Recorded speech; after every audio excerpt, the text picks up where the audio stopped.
dikasihi Tuhan, kita masuki ibadah ini dengan pengakuan. Penolong kita yang sejati adalah Tuhan yang menciptakan langit, bumi dan segala isinya, dan yang setia menepati janji keselamatan yang telah dinyatakannya.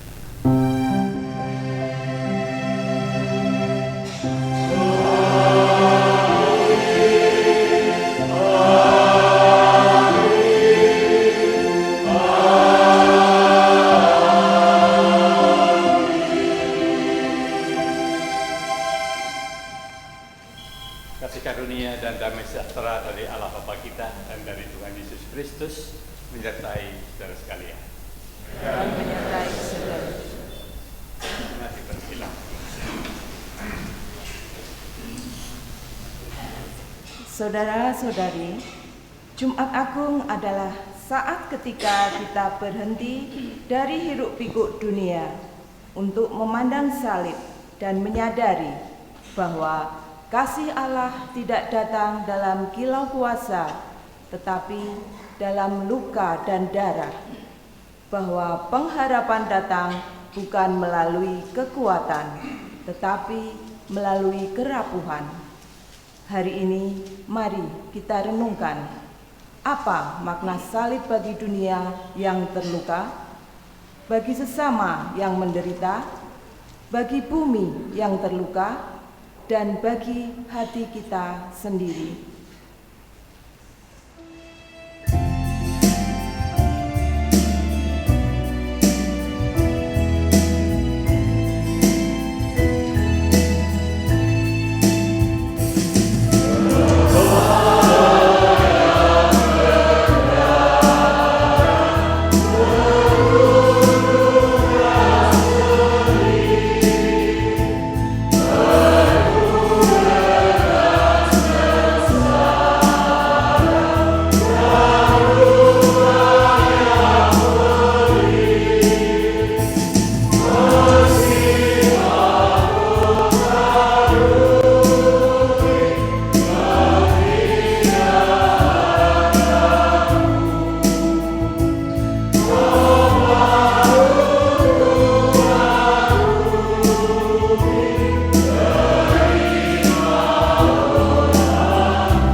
Mari kita datang kepada Tuhan dengan hati yang remuk dan jiwa yang jujur.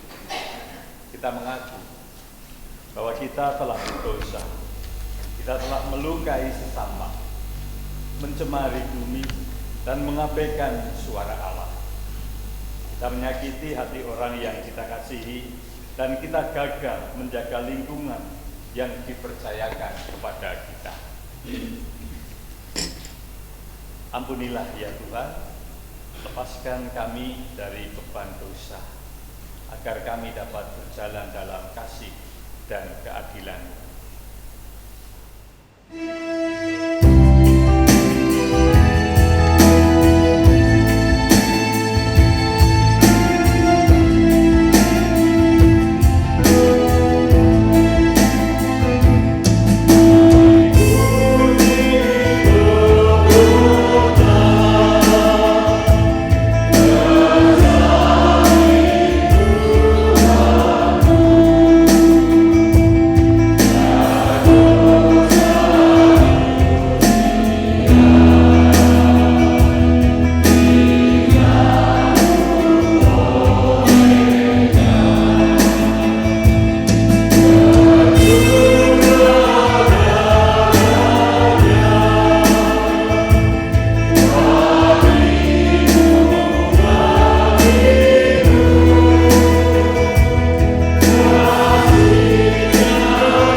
Dengarkanlah berita anugerah yang diambilkan dari surat 1 Yohanes 1 ayat 9.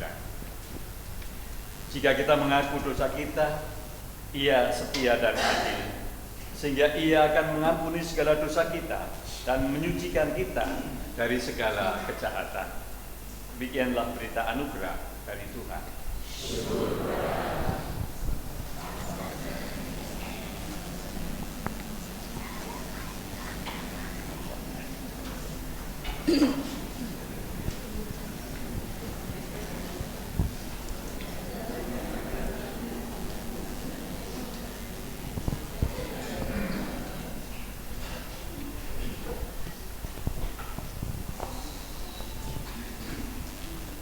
Tuhan memberkati. Salam.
sabda Tuhan.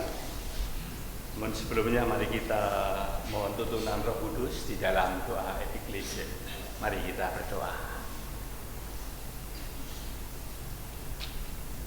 Hati kami, pikir kami tertuju kepadamu ya Allah, penyelamat kami. Saat ini di hari yang agung, mengingat, menghayati, memperingati akan keagungan cintamu yang rela berkorban di atas kayu salib, kami hendak bersama-sama mendengar sapaan sabdamu melalui membaca kitab suci. Ya Roh Kudus, tolong kami, perangi kami, mampukan kami untuk mengerti apa yang menjadi kehendak sabda Tuhan, supaya iman kami semakin dibangun, hidup kami semakin dikuatkan di dalam menjalani kehidupan. Hamba-Mu yang Kau pakai untuk membaca dan menyampaikan sabda-Mu, kiranya Tuhan berkenan menuntun, menyertai di dalam setiap perkataannya. Kepada-Mu ya Allah, di dalam Juru Selamat kami Yesus Kristus, kami berdoa. Amin. Selamat pagi Bapak Ibu, Saudara yang dikasihi Tuhan. Selamat merayakan Bapa Tuhan Yesus Kristus yang berkarya untuk keselamatan kita. Dalam rangka ini kita akan bersama-sama membaca sabda Tuhan yang diambilkan dari Injil Yohanes pasal 19. Injil Yohanes pasal 19, kita membaca ayat 16 sampai dengan 37. Injil Yohanes pasal 19 ayat 16 sampai dengan 37.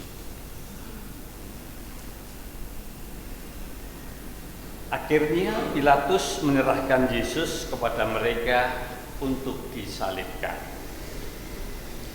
Mereka menerima Yesus. Sambil memikul salibnya, ia pergi keluar ke tempat yang bernama tempat tengkorak, dalam bahasa Ibrani Golgota. Dan di situ ia disalibkan mereka, dan bersama-sama dengan dia disalibkan juga dua orang lain, sebelah menyebelah, Yesus di tengah-tengah. Dan Pilatus menyuruh memasang juga tulisan di atas kayu salib itu, bunyinya, Yesus orang Nazaret, Raja orang Yahudi.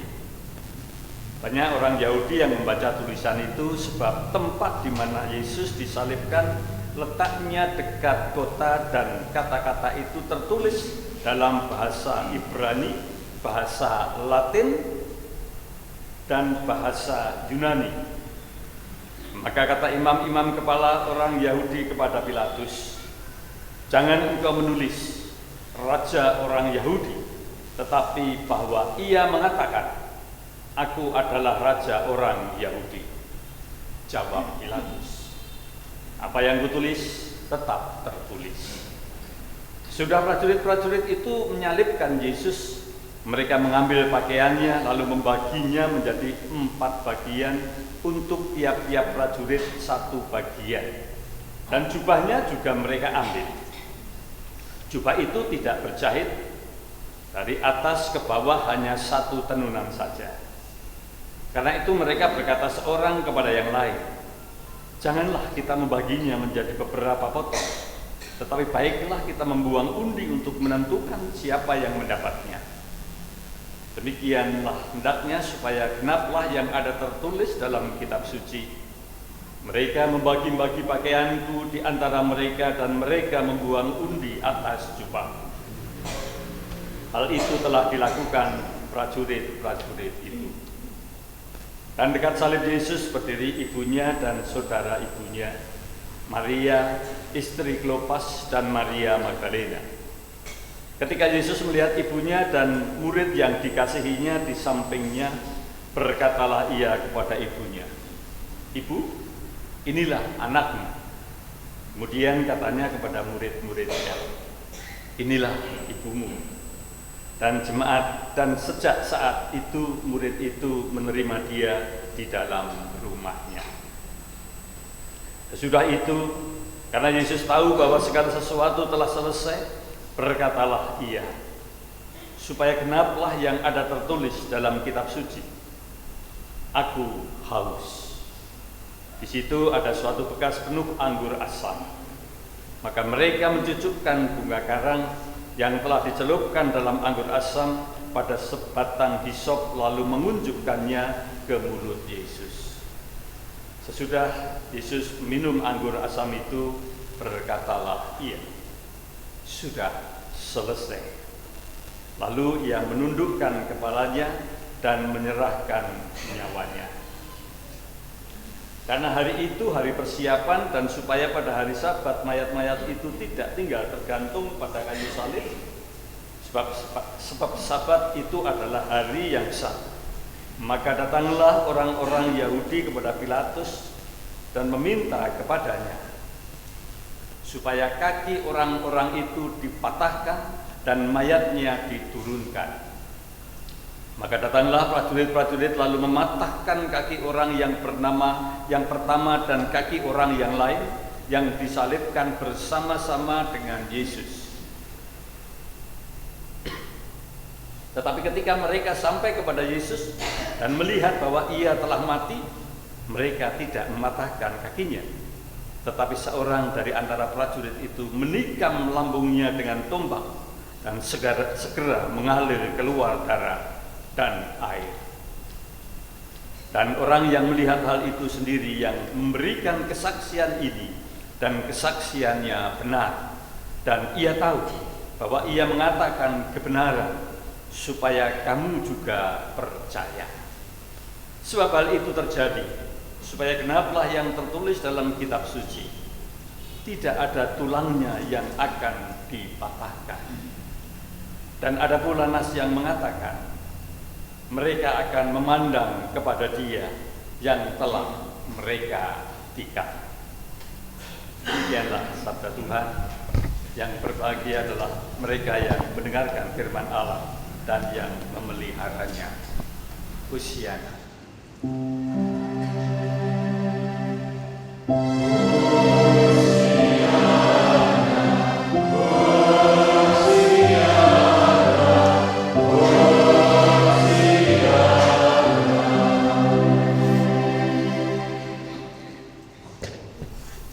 Bapak Ibu Saudara yang dikasihi Tuhan, sebelum kita lanjutkan untuk menghayati sabda Tuhan, kita akan mendengarkan persembahan pujian dari paduan suara Sangkakala yang berjudul Karena Cintanya. Monggo dipersilahkan paduan suara Sangkakala.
Terima kasih untuk bantuan suara Sangkakala dengan karena cintanya. Bapak Ibu Saudara yang dikasih Tuhan, tema kita sekarang ini memang sedang berbicara juga tentang cinta, tentang kasih. Yang orang bilang kalau cinta itu rasanya seperti apa, begitu orang mengatakan cinta itu seperti nano-nano, rame rasanya, ada manis, ada asin, ada masam dan sebagainya. Pokoknya ketika dirasakan begitu, ya begitulah nano-nano, rame sekali rasanya.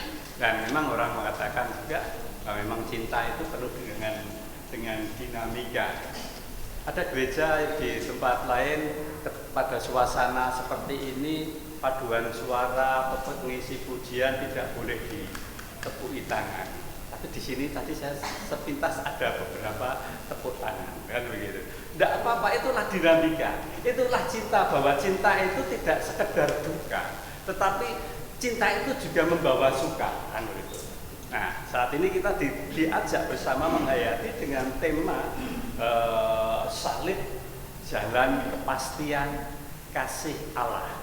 Dan disitulah kita akan diajak bersama menghayati yang namanya cinta, yang namanya kasih, yang penuh dengan dinamika itu, yang rasanya rame, yang bermacam-macam rasa, sejuta rasanya itu.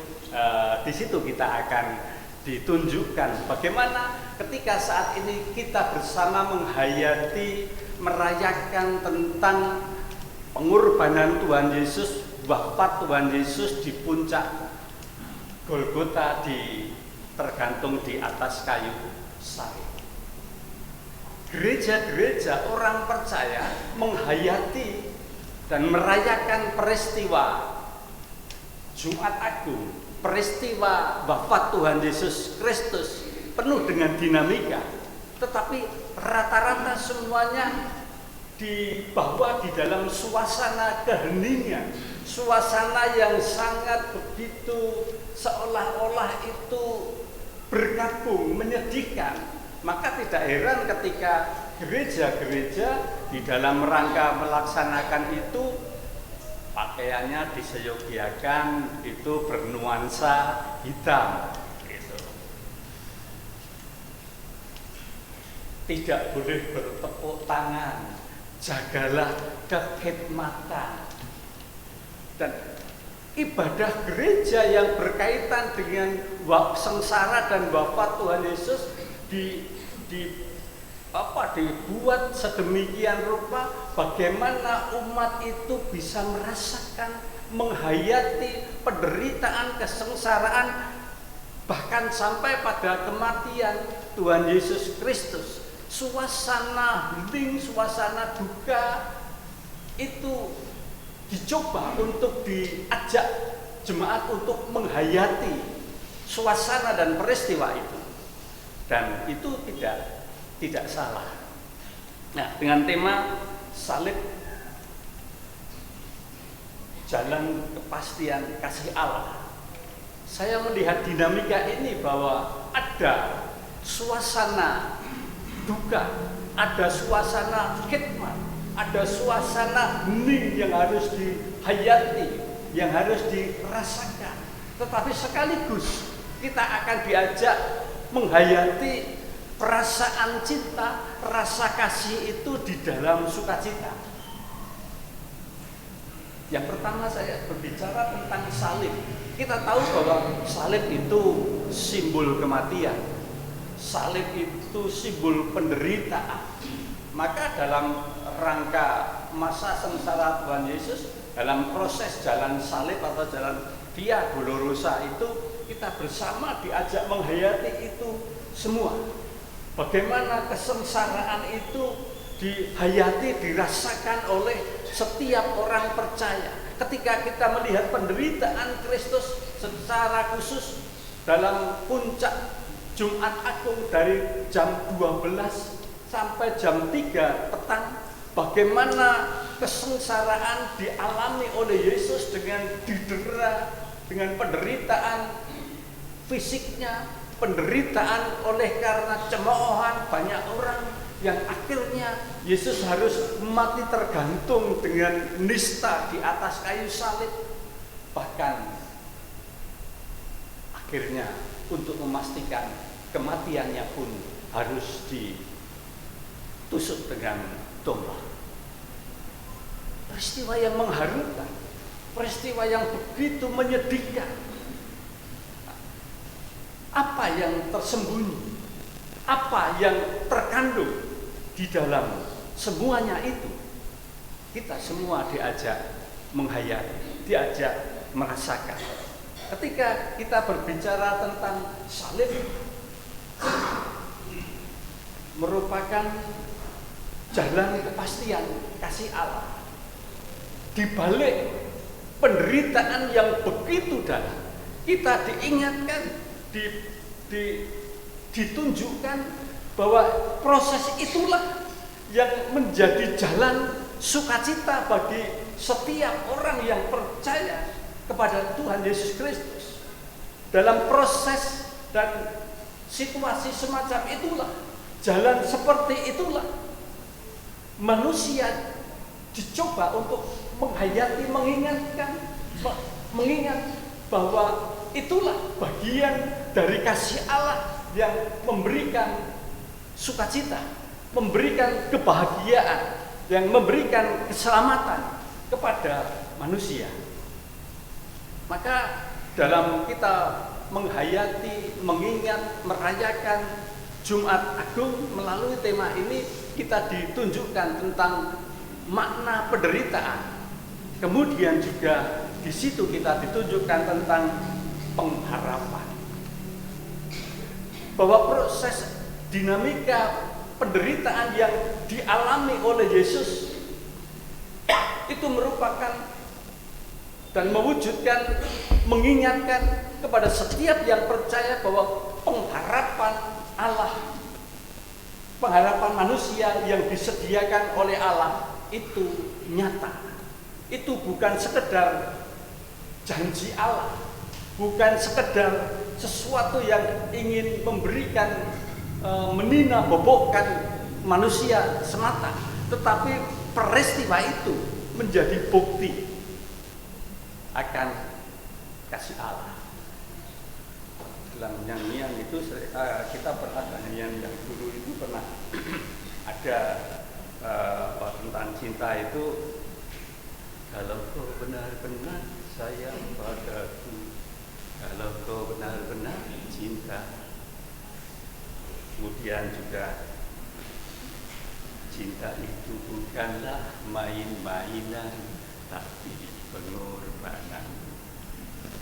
Dan itulah bahwa dinamika cinta, bahwa cinta itu juga tidak sekedar cinta yang hanya yang muncul, yang nampak dengan kebahagiaan semata. Cinta tidak hanya dinyatakan dengan bagaimana kita menikmati sukacita, indahnya alam, indahnya, tetapi bahwa keindahan cinta itu juga dirajut di dalam sebuah kerelaan berkorban. Tidak ada seorang pun yang berkata cinta tanpa pengorbanan. Dan kasih Allah yang memberi pengharapan kepada manusia melalui proses salib itulah, maka cinta Allah, kasih Allah yang sejati itu dinyatakan. Makanya dalam ayat berapa, 29 atau 30 itu tadi dikatakan, Tuhan Yesus mengatakan ketika pada penghujung hidupnya itu berkata, "Bus rampung, sudah selesai." Itu berarti bahwa cinta kasih Allah itu sungguh-sungguh dinyatakan, direalisasi, bukan sekedar kata-kata. Cinta Allah itu dibuktikan dan itu disengaja untuk dilakukan, bukan karena kebetulan. Maka Tuhan Yesus katakan sudah selesai. Itu berarti bahwa apa yang dilakukan memang sengaja itu menjadi sesuatu yang harus dilakukan. Maka bisa berkata sudah selesai. Dan Realitas itu, kepastian itu juga dinyatakan, disaksikan melalui bagaimana prajurit-prajurit ketika mereka menikam lambung Tuhan Yesus dan kemudian mengalir darah dan air. Prajurit-prajurit itu sendiri yang menyaksikan bahwa benar siapa itu Tuhan Yesus Kristus. Di dalam kehidupan seringkali orang yang tidak paham bisa membuat dirinya bingung. Karena seringkali terjadi atau rumor atau orang yang mencoba untuk mengganggu, meresahkan iman orang-orang Kristen. Orang tua yang disalib bukan Yesus, itu yang disalib itu Petrus. Makam Yesus itu Yesus tidak bangkit, makamnya dicuri. Dalam kehidupan sehari-hari seringkali kita mendengar kisah-kisah atau orang yang mencoba memasukkan begitu. Tetapi dari kesaksian Alkitab itu jelas bahwa Yesus bangkit yang disaksikan oleh mereka sendiri yang menyaksikan, mereka yang melihat. Dan peristiwa Yesus tersalib itu juga jelas rentang sejarahnya, pada pemerintahan siapa, pada saat bagaimana, itu nyata. Nah, kadang-kadang ketika ada hal-hal semacam itu, kita atau orang seringkali juga agak tergoncang pemahaman imannya terhadap Tuhan Yesus Kristus. Nah, melalui ini Bapak Ibu Saudara yang dikasihi Tuhan, yang tadi saya katakan bahwa yang pertama kita menghayati peristiwa Tuhan Yesus Kristus yang wafat di atas kayu salib di Bukit Golgota itu, memang kita diingatkan atas suatu kepedihan, kesedihan, pengorbanan, peristiwa yang begitu mengharukan.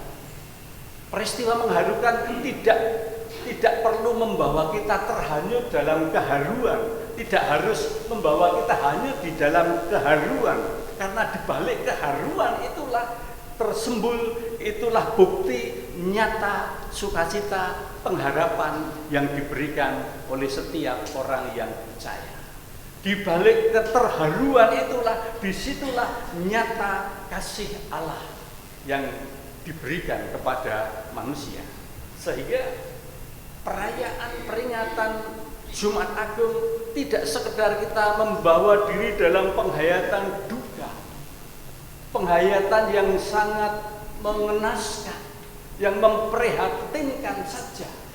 Tetapi bagaimana peristiwa itu, penghayatan itu membawa pada sukacita iman, bahwa apa yang terjadi itu menjadi bagian dari Allah menyatakan akan janji keselamatan yang diberikan oleh orang percaya. Ketika kita menghayati penderitaan Tuhan Yesus Kristus, berhenti dalam penderitaan, berhenti dalam kehanyutan, keheningan belaka, tanpa kita melihat ada sukacita yang harus dirasakan, maka keheningan itu tidak membawa pada penghayatan, perubahan, dan dalam kehidupan iman. Tidak ada artinya penghayatan yang mengharukan itu ketika tidak mempengaruhi kehidupan iman yang membawa orang kemudian merasa dirinya sukacita dan melihat kasih Allah yang sejati yang harus ditindaklanjuti di dalam kehidupan. Kita semua tentu sudah berkali-kali merayakan Jumat Agung. Tetapi sejauh mana ketika kita dibawa dalam suasana hening, diperhadapkan dengan penderitaan Yesus, kadang-kadang bahkan dicantumkan atau didramatisir melalui multimedia, bagaimana Yesus dari Yerusalem itu dibawa sampai ke Bukit Golgota, dicambuk, dihina dan sebagainya. Kita hanyut dalam kepedihan, bahkan sampai pada penetesan air mata. Tetapi ketika itu hanya berhenti dalam itu, tidak membawa pada perubahan iman kita tidak membawa pada penguatan iman kita, keteguhan iman kita, maka penghayatan itu menjadi tidak bermakna di dalam iman. Kalau peristiwa itu tidak kemudian membangkitkan iman kita, maka itu tidak berarti di dalam rangka kita menghayati itu. Yang berarti dalam menghayati itu ketika kita melihat bahwa penderitaan itu menjadi bagian Allah menyatakan kasih-Nya dan kemudian mendukung, memberikan semangat kita untuk membawa perubahan iman, memantapkan iman. Itulah yang dikehendaki Allah di dalam kehidupan kita. Bahwa setiap peringatan, setiap perayaan, setiap ibadah yang kita hayati, kita renungkan, kita lakukan, disitulah bagaimana membangun, memantapkan keyakinan, pengharapan kita, iman kita kepada Tuhan Yesus Kristus. Oleh karena itu Bapak Ibu Saudara yang dikasihi Tuhan, dalam melalui tema ini kita semua diajak bersama kembali disegarkan bahwa kita dengan penderitaan itu kita diberikan sukacita besar. Melalui penderitaan yang sudah dialami Tuhan Yesus Kristus itulah ada sukacita besar di dalam kehidupan kita. Penderitaan itu biarlah itu penderitaan yang cukup kita kenal, penderitaan yang cukup kita hayati, tetapi bahwa dalam penderitaan itu mari itu memberikan kekuatan, semangat, kehidupan, iman yang baru. Biarlah semuanya itu sudah ditanggung oleh Tuhan Yesus Kristus. Tetapi apa yang ditanggung oleh Tuhan Yesus Kristus itu bagaimana memberikan spirit, semangat, mengajak saya, Bapak Ibu Saudara, untuk menghargai pengorbanan Tuhan Yesus Kristus dengan segala sukacita kita menjalani kehidupan sebagai ungkapan syukur kepada Tuhan. Tuhan memberkati. Amin.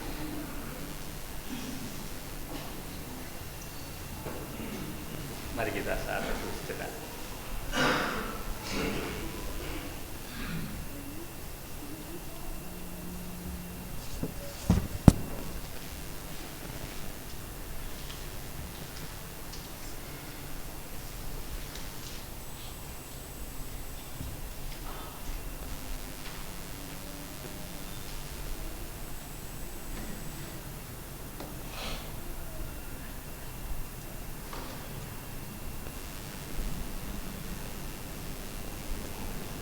Dalam keheningan Jumat Agung, biarlah keheningan itu membawa perubahan sukacita dalam kehidupan setiap orang percaya.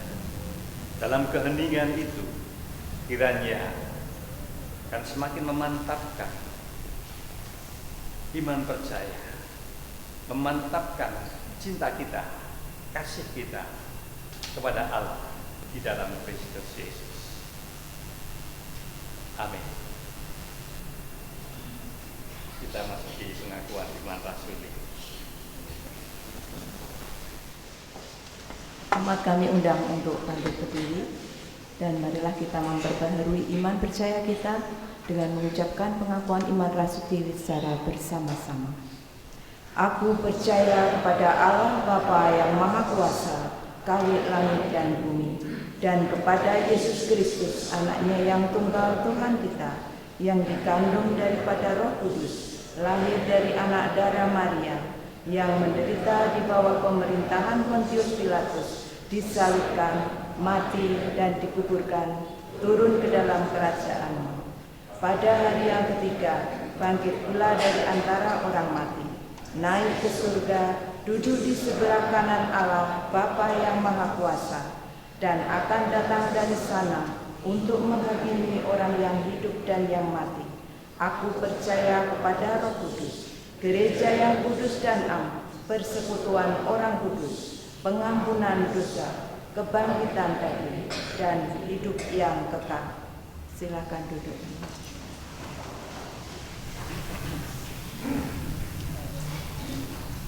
Umat yang dikasihi Tuhan, mari kita bersama-sama kita menaikkan doa-doa syafaat kita kepada Tuhan.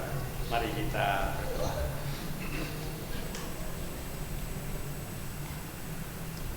Segala hormat dan syukur kami naikkan kepadamu Tuhan yang Maha Kasih. Karena kasih-Mu kami hidup, karena kasih-Mu kami bersuka cita. Kiranya sapaan sabda-Mu, perayaan yang boleh kami rayakan dalam Jumat Agung ini sungguh akan memberikan sukacita bagi kami dalam menjalani hidup semakin percaya, semakin mengasihi Tuhan. Tuhan, kami menyerahkan kehidupan kami yang tidak lepas dari berbagai macam pergumulan dan persoalan. Tuhan tahu pergumulan kami masing-masing. Tuhan tahu hati kami masing-masing.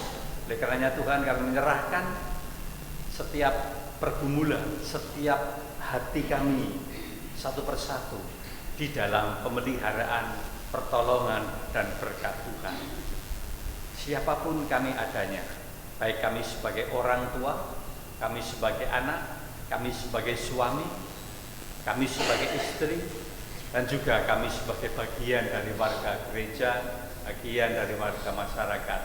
Kami menyerahkan kehidupan kami di dalam kasih kuasa-Mu. Hidup tidak lepas dari berbagai macam pergumulan dan persoalan, dan biarlah di dalam pergumulan dan persoalan itulah kami justru dikuatkan untuk mampu melihat kasih Allah yang luar biasa, kasih Allah yang begitu besar dalam kehidupan kami. Tuhan, berkatilah keluarga kami masing-masing, berkatilah pribadi kami masing-masing untuk mampu membalas dan menyatakan kasih Allah dalam kehidupan kami, sehingga kehidupan percaya kami boleh bermakna di dalam hidup kami, dalam perjumpaan kami dengan sesama. Tuhan, kami serahkan kehidupan jemaat-Mu manakala ada di antara jemaat-Mu yang sedang dalam suasana duka karena berbagai macam pergumulan yang dihadapi. Kami percaya sebelum kami memohon, Tuhan sudah berkarya.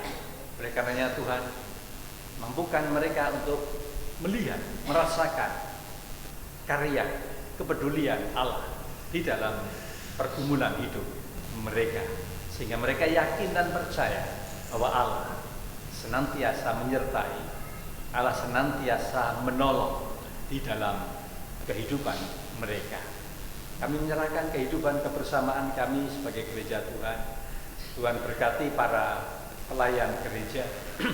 Kami sadar bahwa menunaikan tugas pelayanan juga tidak lepas dari berbagai macam kesulitan dan persoalan.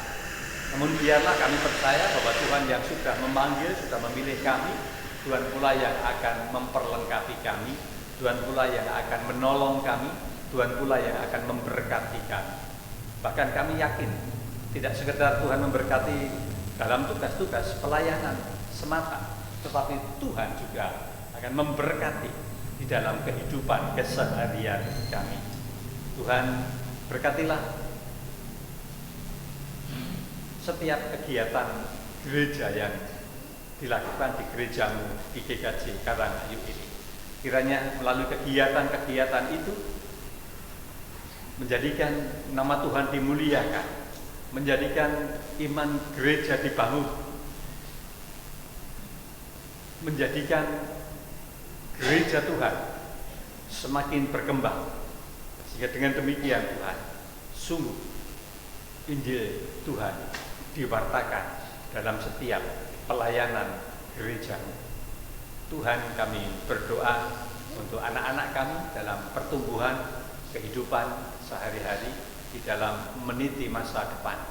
Biarlah anak-anak kami Tuhan didik melalui kami orang tua, bahwa anak-anak kami didik di dalam kepatuhan dan ketaatan kepada Tuhan. Bukan sekedar kami didik untuk berupaya dapat mencari nafkah, mencari harta, kekayaan, tetapi kami didik di dalam kesalehan, kami didik di dalam ketaatan kepada Tuhan. Di tengah dunia yang penuh dengan tantangan, biarlah anak-anak kami juga mampu melihat dan menyadari bahwa kesetiaan kepada Allah itu menjadi sesuatu yang penting di dalam kehidupan mereka, di dalam rangka meraih masa depan. Tambah-tambahkan kami orang tua dengan hikmat yang dari Tuhan, sehingga anak-anak kami dan menjadi anak-anak yang membanggakan bagi setiap kami orang tua. Tuhan, sebagai bagian dari bangsa dan negara Republik Indonesia, kami juga memohon dan berdoa bagi bangsa dan negara Republik Indonesia.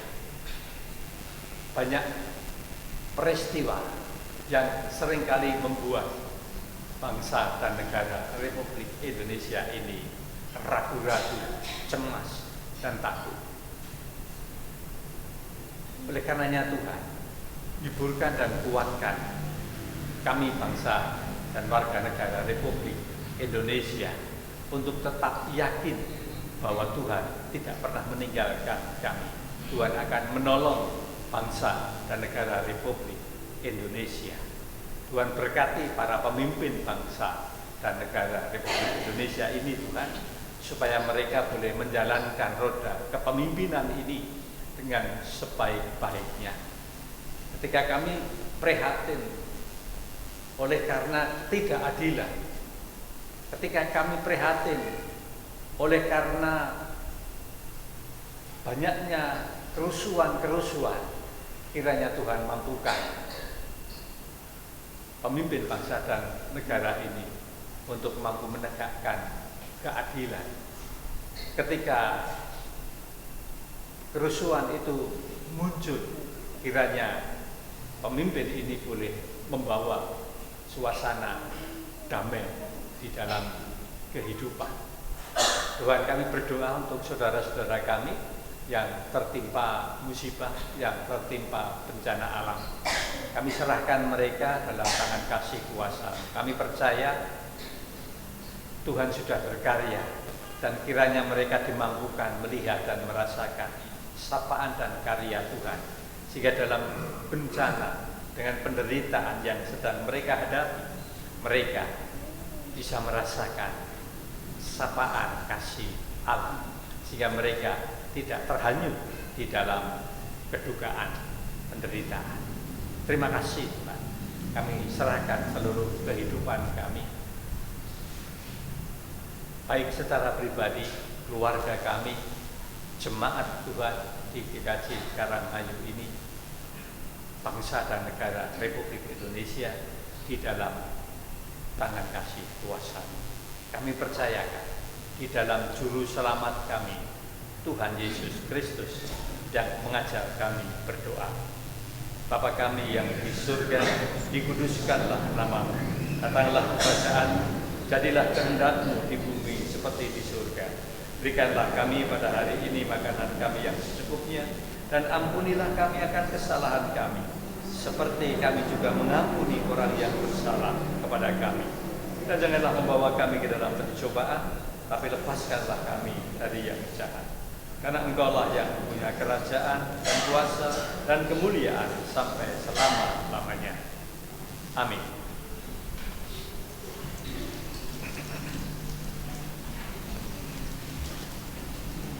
Umat yang terkasih dalam Tuhan Yesus Kristus, pada saat ini kita diberikan kesempatan untuk mengaturkan persembahan, dan sebagai rasa syukur kita atas berkat-berkat Tuhan yang sudah dinyatakan dalam kehidupan kita. Dan persembahan ini akan kita dasari dari Roma 11 ayat 36 yang demikian firman Tuhan. Sebab segala sesuatu adalah dari Dia, oleh Dia, dan kepada Dia. Bagi Dialah kemuliaan sampai selama-lamanya.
Bapa, segala sumber berkat dan Tuhan yang selalu biasa menyertai kehidupan kami hari lepas hari.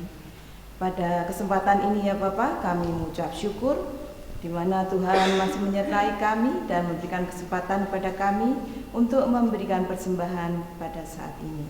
Dan kami sungguh mengucap syukur Tuhan untuk berkat-berkat-Mu yang luar biasa.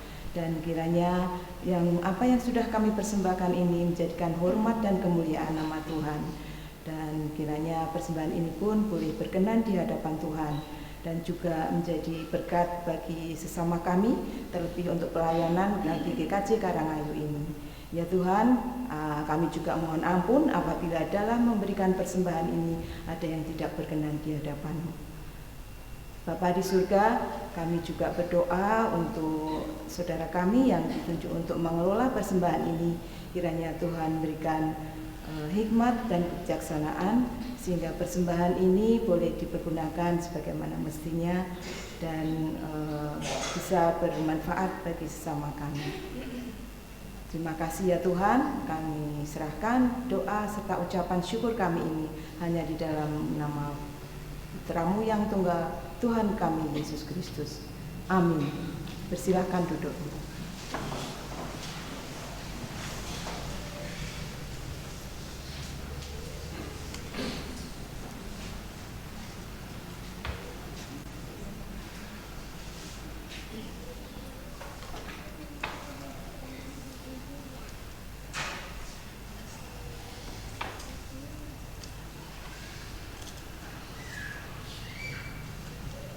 Kita akan masuk pada pengutusan dan berkat. Kita awali dengan dan puji NKB 83 ayat 1 dan 2. Nun India Jauh.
Saudara-saudara, pergilah dalam damai sambil terus memikul salib kasih, mengasihi sesama dan memulihkan dunia. Tunjukkan bahwa kasih Allah di salib bukan hanya untuk disyukuri, tetapi juga untuk dihidupi. Terimalah berkat Tuhan. Damai sejahtera dan kasih dengan iman dari Allah, Bapa dan dari Tuhan Yesus Kristus menyertai saudara sekalian. Kasih karunia menyertai semua orang yang mengasihi Tuhan kita Yesus Kristus dengan kasih yang tiada binasa. Amin.